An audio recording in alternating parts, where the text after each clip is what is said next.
Hello mga papsi, welcome back na naman sa aking pagbablog, no? At sa pagluluto ng tinapay. Ito na naman tayo muli ay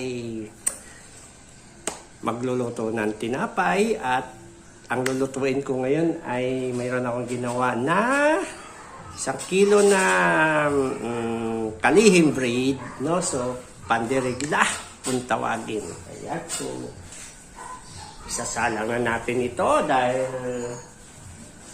naka-ready na yung aking oven, no? Pinainit ko na at saktong-sakto na yung init nito.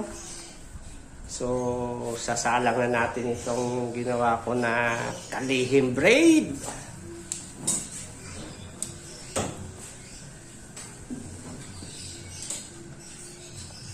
Yan.